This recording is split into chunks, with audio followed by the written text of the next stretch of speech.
ರಾಜ್ಯದ ಮುಖ್ಯಮಂತ್ರಿಗಳಾದ ಸಿಎಂ ಸಿದ್ದರಾಮಯ್ಯನವರು ಈ 2025ರಲ್ಲಿ ತಮ್ಮ ದಾಖಲೆಯ 16ನೇ ಬಜೆಟ್ ಮಂಡನೆ ಮಾಡಿದ್ದು, ಈ ಬಜೆಟ್ನಲ್ಲಿ ಇಡೀ ಕರ್ನಾಟಕದ ಎಲ್ಲ ರೈತರಿಗೆ ಮತ್ತು ಹಿರಿಯ ನಾಗರಿಕರಿಗೆ ಹಾಗೂ ಗೃಹಲಕ್ಷ್ಮಿ ಮಹಿಳೆಯರಿಗೆ ಮತ್ತು ಅತಿಥಿ ಶಿಕ್ಷಕರಿಗೆ ಸೇರಿದಂತೆ ರಾಜ್ಯದ ಎಲ್ಲ ಶಾಲಾ ಮಕ್ಕಳಿಗೆ ಭರ್ಜರಿ ಬಂಪರ್ ಗಿಫ್ಟ್ ನೀಡಿದ್ದಾರೆ.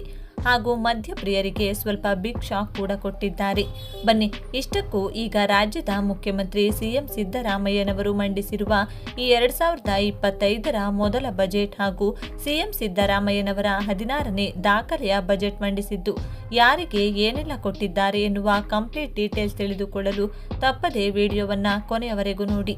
ಈ ಬಾರಿ ಸಿಎಂ ಸಿದ್ದರಾಮಯ್ಯನವರು ಮಂಡಿಸಿರುವ ಬಜೆಟ್ನಲ್ಲಿ ಅತಿಥಿ ಶಿಕ್ಷಕರಿಗೆ, ಶಾಲಾ ಮಕ್ಕಳಿಗೆ ಮತ್ತು ರೈತರಿಗೆ, ಹಿರಿಯ ನಾಗರಿಕರಿಗೆ ಸೇರಿದಂತೆ ಗೃಹಲಕ್ಷ್ಮಿ ಮಹಿಳೆಯರಿಗೆ ಬಂಪರ್ ಗಿಫ್ಟ್ಗಳನ್ನು ಘೋಷಿಸಿರುವುದು ಇದು ಒಳ್ಳೆಯ ಕೆಲಸ ಎನ್ನುವ ನಿಮ್ಮ ಅಭಿಪ್ರಾಯವಾಗಿದ್ದರೆ ತಪ್ಪದೇ ಈ ವಿಡಿಯೋವನ್ನು ಈಗಲೇ ಲೈಕ್ ಮಾಡಿ. ರಾಜ್ಯ ಮಟ್ಟದಲ್ಲಿ ಅಕ್ಕ ಕೋಆಪರೇಟಿವ್ ಸೊಸೈಟಿ ಸ್ಥಾಪಿಸಲು ನಿರ್ಧರಿಸಿರುವುದಾಗಿ ಸಿಎಂ ಸಿದ್ದರಾಮಯ್ಯ ಘೋಷಿಸಿದ್ದಾರೆ. ಬಜೆಟ್ ಭಾಷಣದಲ್ಲಿ ಮಾತನಾಡಿದ ಸಿಎಂ ಸಿದ್ದರಾಮಯ್ಯ, ರಾಜ್ಯ ಮಟ್ಟದಲ್ಲಿ ಅಕ್ಕ ಕೋಆಪರೇಟಿವ್ ಸೊಸೈಟಿ ಸ್ಥಾಪಿಸಲಾಗುವುದು.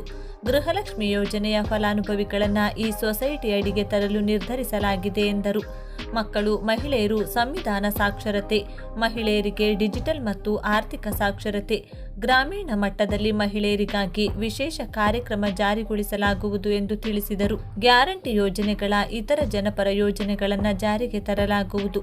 ಈ ಬಾರಿ ಬಜೆಟ್ 4 ಲಕ್ಷ ಕೋಟಿ ರೂಪಾಯಿ ಇದೆ. ಕೃಷಿ ಮತ್ತು ಇನ್ನಿತರ ದಾಖಲೀಕರಣ ಸೇರಿದಂತೆ ಗ್ರಾಮೀಣ ಜನರ ಅಭಿವೃದ್ಧಿಗೆ ಶ್ರಮಿಸಲಾಗುವುದು. ಶಿಕ್ಷಣ, ಆರೋಗ್ಯಕ್ಕೆ ಒತ್ತು ನೀಡಲಾಗುವುದು. ನಗರಾಭಿವೃದ್ಧಿಗೆ ಆದ್ಯತೆ ನೀಡಲಾಗುವುದೆಂದು ತಿಳಿಸಿದ್ದಾರೆ. ಸರ್ಕಾರಿ ಪ್ರೌಢಶಾಲೆ ಅತಿಥಿ ಶಿಕ್ಷಕರ ಗೌರವಧನ ಹೆಚ್ಚಳ ಮಾಡಲಾಗುವುದು. ಬಿಸಿಯೂಟ ಕಾರ್ಯಕರ್ತರಿಗೆ 1,000 ರೂಪಾಯಿ ಗೌರವಧನ ಹೆಚ್ಚಳ ಮಾಡಲಾಗುವುದು ಎಂದು ತಿಳಿಸಿದ್ದಾರೆ. ಶಾಲಾ ಮಕ್ಕಳಿಗೆ ಮೊಟ್ಟೆ ವಿತರಣೆ 6 ದಿನಕ್ಕೆ ವಿಸ್ತರಣೆ ಮಾಡಲಾಗುವುದು. 100 ಪ್ರಾಥಮಿಕ, 50 ಪ್ರೌಢಶಾಲೆಗಳ ಉನ್ನತೀಕರಣ, 500 ಕರ್ನಾಟಕ ಪಬ್ಲಿಕ್ ಶಾಲೆಗಳನ್ನು ಆರಂಭಿಸಲಾಗುವುದು ಎಂದು ಸಿಎಂ ಸಿದ್ದರಾಮಯ್ಯ ತಿಳಿಸಿದ್ದಾರೆ. ಮೊದಲ ಹಂತದಲ್ಲಿ 70 ಕೆರೆ ತುಂಬಿಸುವ ಯೋಜನೆ, ಎತ್ತಿನಹೊಳೆಗೆ ಯೋಜನೆಗೆ 553 ಕೋಟಿ ರೂಪಾಯಿ ಯೋಜನೆ ಜಾರಿ. ಅಲ್ಪಸಂಖ್ಯಾತರಿಗೆ ಗುತ್ತಿಗೆಯಲ್ಲಿ ಮೀಸಲಾತಿ ಜಾರಿ. 2 ಕೋಟಿ ರೂಪಾಯಿವರೆಗಿನ ಗುತ್ತಿಗೆಯಲ್ಲಿ ಮೀಸಲಾತಿ ಘೋಷಣೆ ಮಾಡಲಾಗುವುದೆಂದು ಸಿಎಂ ಸಿದ್ದರಾಮಯ್ಯ ತಿಳಿಸಿದ್ದಾರೆ. ಹಿರಿಯ ನಾಗರಿಕರಿಗೆ ಅನ್ನ ಸುವಿಧಾ ಯೋಜನೆ ಜಾರಿಗೊಳಿಸಲಾಗುವುದು.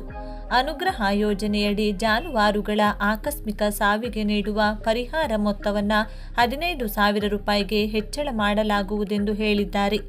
ರಾಜ್ಯ ಸರ್ಕಾರವು ಮದ್ಯಪ್ರಿಯರಿಗೆ ಶಾಕ್ ಕೊಟ್ಟಿದ್ದು, ರಾಜ್ಯದಲ್ಲಿ ಅಬಕಾರಿ ಸ್ಲ್ಯಾಬ್ ಪರಿಷ್ಕರಣೆಗೆ ರಾಜ್ಯ ಸರ್ಕಾರ ನಿರ್ಧರಿಸಿದ್ದು 40,000 ಕೋಟಿ ಆದಾಯದ ಗುರಿ ಹೊಂದಿದೆ. ಇನ್ನು ಗೃಹಲಕ್ಷ್ಮಿ ಫಲಾನುಭವಿಗಳಿಗೆ ಸಿಎಂ ಸಿದ್ದರಾಮಯ್ಯ ಸಿಹಿ ಸುದ್ದಿ ನೀಡಿದ್ದು, ಗೃಹಲಕ್ಷ್ಮಿ ಫಲಾನುಭವಿಗಳನ್ನು ಅಕ್ಕ ಕೋಆಪರೇಟಿವ್ ಸೊಸೈಟಿಯಡಿ ತರಲಾಗುವುದು ಎಂದು ತಿಳಿಸಿದ್ದಾರೆ.